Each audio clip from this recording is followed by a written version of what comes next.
हरीश राणा की मौत की खबर को लेकर हम आपको रोज़ाना अपडेट दे रहे हैं। इसमें कई और अपडेट सामने आए हैं। दरअसल ये पता चला है कि वो जो ऑक्सीजन ले रहा है वो स्वाभाविक रूप से ले रहा है। ऐसे में ऑक्सीजन की सप्लाई बंद करने का कोई सवाल ही पैदा नहीं होता। दूसरा, खाने की मात्रा जो उसको फूड पाइप से दिया जा रहा था उसको कम किया गया है, साथ साथ मेडिकेशन भी कम किया गया है। दरअसल इच्छा मृत्यु की जो अर्जी लगाई थी अब उसका पालन किया जा रहा है। सुप्रीम कोर्ट ने निर्णय दिया था और उसके बाद ये प्रक्रिया शुरू हो गई है। एम्स में बाकायदा पैलिएटिव केयर सेंटर में हरीश एडमिट है। उसकी मौत कब होगी इसको लेकर अभी कुछ भी नहीं कहा जा सकता। दरअसल ये बॉडी टू बॉडी हर शख्स के जो जिसको कहते हैं इम्यूनिटी के हिसाब से निर्भर करता है। पिछले काफ़ी समय से ये कहा जाए कि जो हरीश है वो इसी डाइट पर है, यानी उसको खाना दिया जा रहा है, मेडिकेशन दिया जा रहा है और साथ साथ ऑक्सीजन वो स्वाभाविक रूप से ले रहा है। ऐसे में वो सर्वाइव कर रहा है। अब इसको धीरे धीरे कम किया जाएगा तो शरीर पर इसका क्या असर पड़ेगा ये देखने वाली बात होगी। इसको लेकर अब मैं कुछ और जानकारी आपको दे रहा हूँ। आपको बता दूं, इसको लेकर एक नई जानकारी है। दरअसल सांस लेने के लिए इस्तेमाल होने वाली एक ट्यूब है जिसका इस्तेमाल किया जा रहा है, जिसको कहते हैं ट्रैकियोस्टोमी ट्यूब। हालांकि ये भी कहा जा रहा है, जो डॉक्टर्स और एक्सपर्ट्स का कहना है कि इसके बिना भी वो सांस ले रहा है, यानी उसको ज़्यादा दिक्कत नहीं है। इसके अलावा पीईजी फीडिंग ट्यूब है। ये जो फीडिंग ट्यूब होती है पोषण के लिए होती है। इसमें धीरे धीरे इसकी मात्रा को कम किया जा रहा है फूड की। ऐसा इसलिए किया जा रहा है ताकि पेशेंट की तड़पने से मौत ना हो, वो जितना कम से कम दर्द हो उस स्थिति में उसको लाया जाए और तब उसकी मौत हो। दरअसल हमने इस बाबत डॉक्टर से भी बात की थी। उनका साफ साफ इस पूरे मसले को लेकर कहना था कि उद्देश्य एक ही है कि इस हरीश को ज़्यादा दिन तक ना वो जी पाए और बहुत जल्दी भी ना मरे, यानी कि एक बीच का रास्ता अपनाया जा रहा है इस पूरी प्रक्रिया को लेकर। इसके अलावा किसी भी प्रकार का वो ऑक्सीजन सपोर्ट उसको नहीं दिया गया है। ब्रेन स्टेम अभी काम कर रहा है जिसकी वजह से वो स्वाभाविक सांस ले पा रहा है। पूरी प्रक्रिया पैलिएटिव केयर में चल रही है, जैसा कि मैंने आपको पहले ही बताया था। इसके अलावा पेनलेस और गरिमापूर्ण तरीका का ध्यान रखा जा रहा है। ये भी बता दें कि पहले से ही वो कोई वेंटिलेटर या मैकेनिकल ब्रीदिंग सपोर्ट पर नहीं था, इस तरह की जानकारी मिली है। हालांकि पानी बंद किया गया है। इसके अलावा फूड की मात्रा कम की गई है। इसके अलावा वो कृत्रिम तरीके से सांस नहीं ले रहा है, यानी कि साफ है कि अभी उसकी मौत कब होगी इसको लेकर डॉक्टर्स कोई इस जल्दबाजी में नहीं है। उनका कहना है कि एक प्रक्रिया, एक दुखद प्रक्रिया है जिसका पालन किया जा रहा है। इसको बढ़ा चढ़ाकर पेश नहीं किया जाना चाहिए। ये एक दुखद प्रक्रिया है, परिवार के लिए एक दुखद क्षण है और ये भी कहा जा सकता है कि परिवार ने बड़ा दिल पर पत्थर रखकर इस तरह का डिसीजन लिया और इस तरह की याचिका लगाई, जिसे बाद में सुप्रीम कोर्ट ने भी स्वीकार किया। इसको लेकर डॉक्टर्स का क्या ओपिनियन है? दरअसल मैंने इस पूरे मुद्दे पर 2 डॉक्टर से बात की। उन दोनों डॉक्टर्स का बयान सुनिए।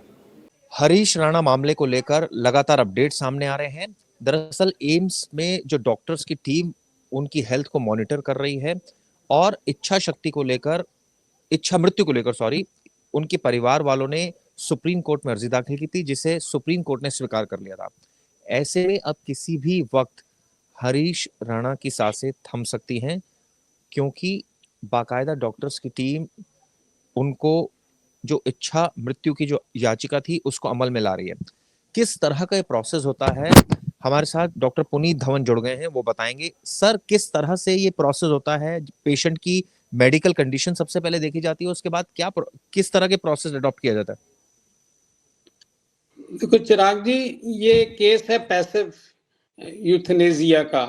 बेसिकली ये एक क्लॉज है जो इंडिया में लीगली परमिसेबल है एंड जो डिसीजन कोर्ट ने ली है, it is a very well thought of decision. Because ये केस जो इन्होंने फाइल किया उसके पेरेंट्स ने, वो आज नहीं किया, कई साल से कर रहे थे ये case. Even Delhi high court ने उनका रिजेक्ट भी किया था। At that time they said that the child is not on any mechanical ventilation और सपोर्ट, सिर्फ ट्रैकियोस्टमी और गैस्ट्रोस्टमी हुई है, तो पैसिव यूथनेसिया के लिए भी परमिशन नहीं दी थी। जो हम रिव्यू अब हाइंड विजन में जाएंगे तो we would review that if this was a legally permissible clause, it should have been permitted at that time also, because even with this article 21 में जो आपका कॉमन कॉज में जो प्रोविजन दी हुई है हमें लॉ ने, उसमें even a willing written live will also would entitle somebody to go for a passive euthanasia, अगर वो लिख के चले जाता है पहले। अब वो क्योंकि वेजिटेटिव स्टेट में था, उसके पेरेंट्स ही गार्डियन थे उसके, तो पेरेंट्स की भी विल मान लेनी चाहिए थी। बट स्टिल अब जो हुआ कंडीशन, उस टाइम उन्होंने सुप्रीम कोर्ट ने मना किया, उन्होंने कहा कि चलो आप नहीं कर सकते तो गवर्नमेंट सपोर्ट देगी, और यूपी गवर्नमेंट भी सपोर्ट कर रही थी उनको। अब जो कंडीशन उन्होंने दो रिपोर्ट्स में, बिकॉज इस डिसीजन को लेने के लिए पहले तो मजिस्ट्रेट वगैरह कर सकते थे, अब मेडिकल बोर्ड बनता है, पहले प्राइमरी रिपोर्टिंग होती है, उसके बाद सेकेंडरी रिपोर्टिंग होती है। उसमें अब बता रहे हैं कि भाई बेड सोर्स वगैरह भी हो गए, कंडीशन तो उसकी ऐसी थी ही कि रिकवर होने वाली बात ही नहीं थी, वेजिटेटिव स्टेट में जा चुका था, ब्रेन डेथ टाइप थी, he would have not recovered. वो थोड़ा इमोशनल फैक्टर्स थे जो हम आजकल भी मीडिया में देख रहे हैं कि उन्होंने इस डिसीजन से लेने से पहले आपने आध्यात्मिक लोगों से भी राय ली, ब्रह्म कुमारी इसका भी बीच में नाम आ रहा है कि देवर counseling them and mentally preparing them or creating a scene around that whatever the parents are doing, it's a justified decision. अब इसमें एक बड़ा क्लियर कट दिया हुआ है कि ये जो है इसमें पैसिव यूथनेजिया में कोई हम मौत को जल्दी लाने की कोशिश भी नहीं कर सकते और उसको डिले भी नहीं करना। तो हम जो सपोर्ट दे रहे हैं उस सपोर्ट को धीरे धीरे विड्रॉ करना है।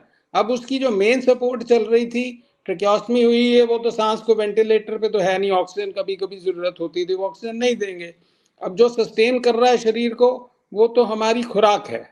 अब जो उसको मुंह से खाना दे रहे थे उसको, प्लस ये भी इस क्लॉज में होता है कि हमने मरीज को तकलीफ नहीं देनी, उसकी डिग्निटी पे भी असर नहीं आना। अब तकलीफ नहीं देनी तो भूखा रख के ही हमने उसको एक तरह का स्टार भी करना है, खाना नहीं देंगे। अब खाना एकदम नहीं देंगे तो वो भी परेशानी देता ही है। तो they have set a target of से 2 to 3 वीक्स कि हम 2-3 हफ्ते में इसको धीरे धीरे मॉनिटर करेंगे।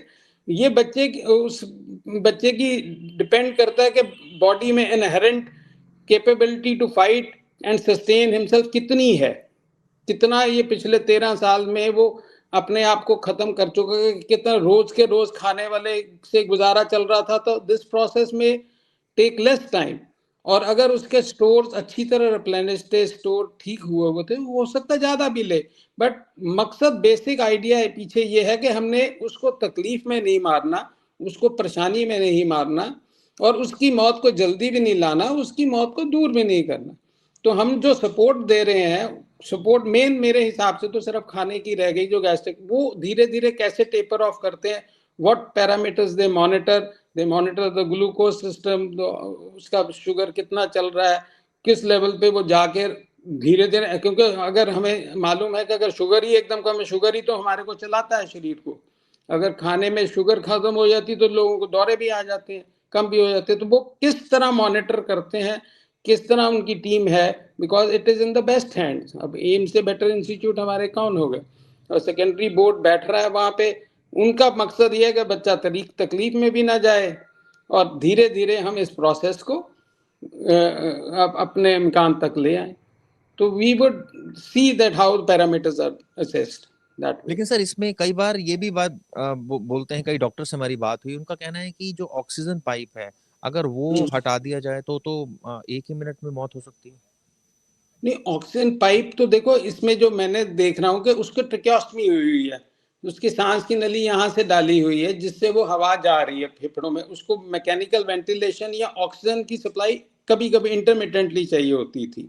ठीक है, अगर वो भी हम देख रहे हैं कि जब उसकी ऑक्सीजन, कोई स्ट्रेस में जाता है बच्चा, पेट में खाना गया है, उस टाइम हमारी ऑक्सीजन की जरूरत बढ़ती है, कुछ और कहीं से जुकाम खांसी या पोल्यूशन या कुछ और चीजें जहाँ ऑक्सीजन की जरूरत बढ़ती है, उस टाइम सपोर्ट चल रहा था कि बिना उसके ही अभी चल रहा था। अगर ऑक्सीजन चल रही थी उसके साथ साथ अभी कंटिन्यूस ऑक्सीजन सपोर्ट पे है, तो वो ऑक्सीजन हटाने से तो और जल्दी फर्क पड़ेगा। अगर ऑक्सीजन की सपोर्ट के बगैर चल रहा है, खाली ट्रेकियोस्टमी के सिर पे चल रहा है, तो वो उसके इनहेरेंट बाकी फैक्टर्स जो होंगे, अगर खाना कम होगा, बॉडी स्ट्रेस में जाती है, ऑक्सीजन की जरूरत उस टाइम बढ़ती है, हम उसको ना सपोर्ट करें तो ये भी हेसन अप करेंगे टुवर्ड्स दिस अल्टीमेट एंड। लेकिन सो सर ये भी ऑक्सीजन बात तो ध्यान में रखनी है कि मेडिकेशन भी दिया जाएगा, इस तरह की बात भी सामने आ रही थी, अगर अगर पेन होता है तो इस तरह। हाँ, यही तो जो क्लॉज है इसमें पैसिव यूथनेसिया में, कि भी हमने उसको तकलीफ नहीं देनी। अगर कोई ये हमारी विड्रॉल सिम्टम्स में ऑक्सीजन पे और उसकी कैलोरी इनटेक्स पे, खाने की चीजें कम करते हुए अगर उसको कोई तरह की तकलीफ आनी चाहिए, तभी एनेस्थीसिया वाले हेड उसमें इन्वॉल्व हैं। किसी तरह की कोई ऐसी चीजों की कमी आने लगती है कि उसको कन्वर्जन ही आने लग पड़े, उसको दौरा ही आने लग पड़ा, वो तो हमने तकलीफ दे के मार दिया ना। फिर तो उस चीजों को वो कम करेंगे अगर कोई ऐसा कन्वर्जन आने लग पड़ी या कुछ और आपका मेटाबो जो बायोकेमिस्ट्री पैरामीटर्स अगर कुछ डिस्टर्ब हो रहे हैं, जो परेशान करने लगे हैं, तो वो तो उनको धीरे धीरे सॉर्ट आउट करना है। That is what they are monitoring. तो सर इसमें तो मानकर तकलीफ, चले कितना वक्त लगेगा? अब उनका एस्टिमेट 2 से 3 हफ्ते है। 2 से 3 हफ्ते मैंने कहा कि अगर वो डिपेंड करता है कि उसका बॉडी किस तरह 13 साल में किस हालत में आ चुकी है। हो सकता है वो 1-2 हफ्ते ना सह सके, हो सकता है 3 का 4 हफ्ते ले ले, कुछ दिन और ऊपर हो जाएगा। मतलब ये पैरामीटर तो वंस प्रोसेस स्टार्ट होगा और उसके 2-4 दिनों के पैरामीटर्स जो जो बायोमार्कर सारे सामने आएंगे कि कैसा शुगर उसका लेवल रहता है, कैसे ऑक्सीजन उसकी रहती है, तो वो डिसाइड सर करेगी। एक इस केस में एक चीज जो थोड़ी सी विचित्र लगी और जो सोचने पर जिसने मजबूर किया कि खुद डॉक्टर्स ने भी हाथ खड़े कर दिए कि अब कोई इलाज नहीं है, और अब जो इलाज जो जिस तरह से शरीर चल रहा है वो मशीनों के थ्रू चल रहा है। नहीं नहीं, ये तो देखो जी डॉक्यूमेंटेड चीज है ना, कि अभी एक्सीडेंट्स वगैरह होते हैं जब हमारे आप ऑर्गन डोनेशन के लिए पेशेंट लेते हो, तो एक ब्रेन डेथ जो है डायग्नोज होता है। तो वेजिटेटिव स्टेट में तो ये काफी टाइम से ही है, तभी तो उसके पेरेंट्स कितने साल से ये अपील्स कोर्ट्स में चल रही थी। हाई कोर्ट में भी वो गए, सुप्रीम कोर्ट वालों ने भी मना किया, उन्होंने टाइम भी लिया, उन्होंने मेडिकल बोर्ड भी बनाया कि प्राइमरी बोर्ड देगा फिर सेकेंडरी बोर्ड देगा। वो फेज तो अब जब लीगल कॉज हमारे पास क्लॉज पैसिव एक्टिव यूथनेसिया तो है नहीं, पैसिव यूथनेसिया तो ये जो कॉमन कॉज 2018 आर्टिकल 21 में, तो ये हमारा लीगल राइट बन चुका है। Still we were playing safe, ध्यान रख रहे थे ह्यूमैनिटी से या अपने इमोशनल से या अपने हम रिलीजियस बिलीव्स में कि नहीं ऐसे करना, या वो पेरेंट्स अपने आप एनवायरनमेंट में जैसे वो कर रहे हैं, the way they are putting up things, they also are probably अंदर से उनका कॉन्शियस लगता है कि भी कोई ये ना कह दे कि भी मैं बच्चे के साथ अभी सपोर्ट नहीं कर पा रहा, तभी उन्होंने पेरेंट्स को और आपके जो मजिस्ट्रेट आपके जो जजेस भी हैं, इन्होंने भी ऐसे डिसीजन नहीं, इन्होंने they had a personal meeting with the parents, उसके भाई उसकी माँ उसके बाप उनके साथ मीटिंग करी, उन्होंने उनसे डिस्कस किया है, तो ये जाके डिसीजन ली है। तो वेजिटेटिव स्टेट में तो है, वो तो सरवाइव तो कर नहीं सकता, रिकवरी तो हो ही नहीं सकती। सर इसको अगर मैं एक दूसरे सेंस में जानना चाहूँ कि अगर एक लेमैन जानना चाहे कि जो स्थिति थी वो शरीर की क्या थी, कि जो अंग चल रहे थे वो बिना मशीनों के चल रहे थे या मशीनों के थ्रू ये ही चल हाँ रहे जी, थे सारे? हाँ ऐसा होता है ना कि हमारा जो सिस्टम है नर्वस सिस्टम, ये 2 तरह का चीजें हैं। एक होता है स्पाइनल लेवल, जो ऑटोमेटिकली शरीर जैसे हमारी धड़कन है। सर आपसे जानना चाहूंगा कि एक लेमैन लैंग्वेज में अगर जानना चाहे तो पेशेंट जो सरवाइव कर रहा है वो क्या मशीनों के जरिए सरवाइव कर रहा है, या ये कहें कि जैसे कई बार कहते हैं ना कि ब्रेन डेड हो जाता है, बाकी अंग चल रहे होते हैं, ये स्थिति है? हाँ, ये हमारा जो नर्वस सिस्टम है, आवाज आ रही है अब? हमारा नर्वस सिस्टम 2 तरह का है, एक तो वॉलंटरी नर्वस सिस्टम है, एक इनवॉलंटरी ऑटोनोमस नर्वस सिस्टम है। जैसे कुछ जो चीजें हमारी स्पाइनल लेवल पे ऑटोमेटिक मोड पे चल रही होती हैं, जैसे हमारे दिल की धड़कन है, दिल की धड़कन हमेशा हमारे बस में नहीं है, हम कुछ चीजें उसको बढ़ा कम कर सकती हैं, कि जैसे स्ट्रेस में आगे बढ़ गया, वो भी ऑटोनोमिक रिस्पॉन्स होता है। वो सब चीजें हमारी स्पाइनल लेवल पे ऑटोनोमिक नर्वस सिस्टम से चल रही है, वो ऊपर के सिस्टम से नहीं। ऊपर का सिस्टम हमारा कॉन्शियस सिस्टम है, जो हमारी डिसीजन हमारे बस में होती हैं, जो हम अपने बस से अपने तरीके से ले सकते हैं। बाकी जो कुछ ऑटोनोमिक नर्वस सिस्टम है, जो हमारी आंतें और धड़कन, जो दिल की फेफड़े में सांस लेना, ये एक ऑटोमेटिक चल रहा होता है। तो जब कहीं चोट लगती है, ऊपर के लेवल पे हमारा खत्म हो गया, तो ऑटोनोमिक नर्वस सिस्टम वो धड़कन को, सांस को, पेट की मूवमेंट को वो चला रहा है। और जो हमारा नहीं कर सकते थे, जैसे हम मुंह से नहीं खा सकते थे, सांस नहीं ले सकते, तो वो उन्होंने ट्यूब डाल दी, ट्यूब डाल के उसमें वो टाइम पे खाना डालते जा रहे थे। बाकी आंतें तो अपने मर्जी से चल रही हैं, धड़कन अपनी मर्जी, धड़कन को जब तक खुराक मिल रही है, उसको ऑक्सीजन मिल रही है, उसको ग्लूकोज आ रहा है कहीं से खुराक से, तो धड़कन भी अपनी चलती जा रही है, करंट बनते जा रहे हैं। तो ये ऑटोनॉमिक नर्वस सिस्टम पे वो जो होता है वो चल रहा होता है, तो इसलिए उसको मैकेनिकल सपोर्ट नहीं थी। और यहाँ से ही जो ऊपर का सांस की नली जहाँ पे कंट्रोल होता है वो भी बाईपास करके उन्होंने ट्रेकियोस्टमी डाल दी गई, यहीं से हवा जा रही है, यहीं से निकल रही है। तो इसलिए वो जी चीजें सर, हमसे बात करने के सर शुक्रिया आपका। Thank you. सो मैं कोर्ट की डायरेक्शन से पहले अपने आप को इंट्रोड्यूस कराते हुए बताना चाहती हूँ कि मैं एक पैलेटिव केयर फिजिशियन हूँ, और पैलेटिव केयर फिजिशियन जो होता है वो पेशेंट को, किसी भी स्टेज में पेशेंट आए उसको कंफर्टेबल बनाने का उसका काम होता है, कंफर्ट केयर देने का, चाहे वो अर्ली स्टेज हो चाहे लेट स्टेज हो। अब इस केस में ये एडवांस स्टेज है जहाँ पे ऐसा लगता है कि एंड इनएविटेबल है, मीन्स उसका एंड आएगा ही। ऐसी स्टेज में हमने जो 3 डिकेड्स में प्रैक्टिस की है जहाँ पे एंड इनएविटेबल होता है, जहाँ पे हमको लगता है कि अब पेशेंट को सरवाइव नहीं किया जा सकता और कोई सी भी चीज़ करें पेशेंट सरवाइव नहीं करेगा, तो हम उसमें कोई ऐसा वर्ड यूज़ नहीं करते। हमारे हर एफर्ट होता है उसमें कोई यूथेनेसिया वर्ड नहीं होता, बल्कि एक अच्छा पैलेटिव केयर फिजिशियन होता है, वो हर संभव कोशिश करता है कि वो उसका एंड को प्रोलॉन्ग नहीं करे, कोई सा भी सपोर्ट देके जो हम एंड प्रोलॉन्ग करते हैं वो नहीं हो, और उसकी डेथ को हैसन नहीं करे दवाइयाँ देके। जो यूथेनेसिया होता है, जिसमें एक्टिव यूथेनेसिया होता है, उसमें ऐसा होता है कि हम डेलिबरेटली मेडिसिन देके एंड को हैसन करते हैं, वो पैलेटिव केयर नहीं करता। पैलेटिव केयर और यूथेनेसिया 2 अलग अलग टर्म्स हैं। सो एज सच अगर ऐसी सिचुएशन आती है जहाँ पे एंड इनएविटेबल होता है, जैसा इस बच्चे के अंदर है, तो हमको उसको टिल द एंड ऐसा करना चाहिए कि जिससे कि वो उसको सपोर्ट मिलता रहे। अब आप उसको सपोर्ट देने के बाद पेरेंट्स 13 साल तक परेशान हो गए, तो ऐसी सिचुएशन में गवर्नमेंट ऑफ इंडिया की गाइडलाइंस है विदहोल्ड और विड्रॉल की, उसको फॉलो करना चाहिए। विदहोल्ड और विड्रॉल में यह है कि या तो हम दें ही ना सपोर्ट, और विड्रॉल मतलब जो सपोर्ट दे रहे हैं उसको विड्रॉ कर लें। तो उसके लिए एक स्पेसिफिक प्रोटोकॉल बना हुआ है, वो फॉलो करना चाहिए। और जब ये प्रोटोकॉल भी फॉलो हो गया, दिस मीन्स अगर हमारे पास कोर्ट का वर्डिक्ट आ गया, मीन्स ये प्रोटोकॉल भी फॉलो हो गया, प्रोटोकॉल डायरेक्शन दिया है, तो अब हमारा ये कर्तव्य होता है कि हम उसको फॉलो करें और धीरे धीरे इसको विड्रॉ करें। इस पूरी प्रोसेस के दौरान हमें उसके घर वालों को हमेशा कॉन्फिडेंस में रखना है, उनको काउंसलिंग करते रहना है, बिकॉज पेरेंट्स की काउंसलिंग बहुत ज़रूरी है इस केस में। प्लस इसको स्लोली हमको इसको धीरे धीरे विड्रॉ करके, और ये बताना बहुत मुश्किल है कि ये कितना दिन लगेंगे इसमें, क्योंकि ये किसी के भी हाथ में नहीं होता, बट कोशिश यही करनी चाहिए कि उसका जिस तरीके से मिस अब हमको बैलेंस करना है। कोर्ट का वर्डिक्ट है, एक हमारा लॉ है जो हमें बताता है कि विदहोल्ड एंड विड्रॉल करना अब पॉसिबल है।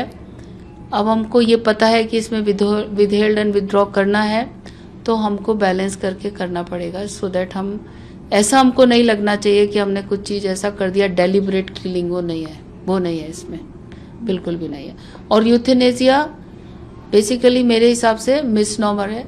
Withhold and withdrawal is a right term which we should use for such kind of patient. और इसमें मैम लगभग कितना समय लगता है, ज़्यादा भी समय लग सकता है? ऐसा बताना बहुत मुश्किल होता है, ये भगवान के हाथ में होता है, जन्म मरण एंड परन। तो अब इसमें डेफिनेटली भगवान के हाथ में है, लेकिन अब हमारे पास सब कुछ क्लियर है, क्लियर वर्डिक्ट है, क्लियर गाइडलाइंस हैं, गवर्नमेंट ऑफ इंडिया की गाइडलाइंस है, सुप्रीम कोर्ट का वर्डिक्ट है। तो इसमें हमारा, मुझे ये नहीं मालूम कि क्या चल रहा है, कैसे ट्रीटमेंट मिल रहा है उसको, लेकिन डेफिनेटली फिर भी अगेन मैं बताना मेरे लिए मुश्किल होगा कि कितना टाइम लगेगा। मैम इस तरह के पेशेंट्स जिसमें परिवार जो है पूरी तरह से बिखर जाता है और जिनको इसकी ज़रूरत होती है, कितने केसेस आपके पास आते होंगे? ऐसा वाला जो केस है वो बहुत रेयरली आता है, लेकिन डेफिनेटली जिस ब्रांच में हम काम करते हैं, एंड स्टेज डिजीजेज जो होती हैं, जैसे कैंसर है, एंड स्टेज किडनी डिजीज़ है, एंड स्टेज लंग डिजीज़ है, एंड स्टेज हार्ट डिजीज़ है, ऐसे बहुत सारे केसेस हम देखते हैं और सिमिलर गाइडलाइंस फॉलो करते हैं। सबसे बेस्ट जो एंड ऑफ केयर पॉलिसी, जो end of life care policy जो हमने एम्स में बनाई थी, उसमें उसको बहुत सिंप्लीफाइड किया था हमने, जिसमें हमें पता चलता है कि अब हमारा कुछ भी करें अगर पेशेंट को क्योर का, तो वो फ्यूटाइल है या उसका कोई पेशेंट को कुछ फ़ायदा नहीं होगा। तो हम 2-3 डॉक्टर्स बैठ के डिसाइड करते थे कि हमको गोल्स हमारे क्योर की बजाय कंफर्ट केयर होना चाहिए। हम सब बैठ के डिसाइड करते थे। फिर उसके बाद हम लोग घर वालों से स्टार्ट करते थे बात करना। घर वाले भी जब ये चीज़ समझ जाते थे कि कंफर्ट केयर ही हमें ऑप्ट करनी चाहिए, और जब तक वो समझते नहीं थे तब तक हम उसका क्योर जो भी ट्रीटमेंट था वो कंटिन्यू रखते थे। जब हम सब एक पेज पे आ जाते थे कि मेडिकल फ्रेटर्निटी एंड घर वाले सब एक पेज पे हैं, तो उसको डॉक्यूमेंट करते थे और धीरे धीरे क्योर बंद करके और केवल कंफर्ट केयर पे जाते थे। और कंफर्ट केयर जब तक पेशेंट का अपने आप नेचुरल डेथ नहीं हो जाए कंटिन्यू रखते हैं। ठीक है, so palliative care never desert any patient. हम इसमें हरीश राणा को भी बिल्कुल भी डेजर्ट नहीं कर रहे हैं। हम केवल उसको कंफर्ट दे रहे हैं टिल द एंड, जब तक कि उसका नेचुरल एंड नहीं आ जाता। और खाली हरीश राणा को नहीं होता, पैलिएटिव केयर में पूरे सारे घर वाले भी इंक्लूडेड होते हैं, जिसमें उनको कांस्टेंट बिकॉज ये जो क्षण होता है वो घर वालों के लिए बहुत आसान नहीं होता। जब तक कि डॉक्टर उनको कांस्टेंट कम्युनिकेशन नहीं करता रहेगा तब तक उनको कई बार बहुत सारे दिमाग में सवाल आते रहेंगे। तो एक अच्छा जो पैलिएटिव केयर फिजिशियन होगा वो घर वालों को कॉन्फिडेंस में लेके और इसको कंफर्ट केयर देके, ताकि उसका डिग्निफाइड एंड हो सके। मैम, ये जो यूथनेशिया है ये कई सारी कंट्रीज में होता है, लेकिन अभी भारत में अलाउड नहीं है। ऐसे में आप क्या मैसेज देना चाहेंगी? अगर हम हरीश का केस ही हो, ऐसे कई सारे केसेस हैं, तो ये जो कोर्ट की हियरिंग आई है ये कितनी जरूरी हो जाती है? देखो, यूथनेशिया किसी कंट्री, कई सारे कंट्रीज में और इंडिया में नहीं है, उसका तो मैं जवाब नहीं देना चाहूँगी। बट इंडिया में अगर हम हर हॉस्पिटल में एक अच्छा पैलिएटिव केयर डिपार्टमेंट बनाएं और एक अच्छा पैलिएटिव केयर सेंटर रखें हर डिपार्टमेंट, तो ऐसी सिचुएशन नहीं आएगी। ये सिचुएशन जब आती है जब लोगों को मालूम नहीं होता कि अल्टीमेटली पेशेंट जिसका एंड इनएविटेबल है, तो उसको हैंडल कैसे करना है। गुड पैलिएटिव केयर डिपार्टमेंट जहाँ होगा ऑटोमेटिकली ऐसे। लेकिन इस पर्टिकुलर केस में जो सिचुएशन आई है वो मुझे नहीं मालूम कि हमने 13 इयर्स तक हम कैसे पेरेंट्स के ऊपर भी मतलब काफ़ी कितना उन्होंने ब्रेवली उसको सहा होगा। और गवर्नमेंट ऑफ इंडिया का जो वर्डिक्ट आया, आई थिंक उसको ऑनर करके और हमको उसको जो भी बेस्ट कर सकते हैं without harming him directly, by giving him comfort, जितने जल्दी मतलब जितना हो सके हम उसको डिग्निफाइड एंड देने की कोशिश करना चाहिए।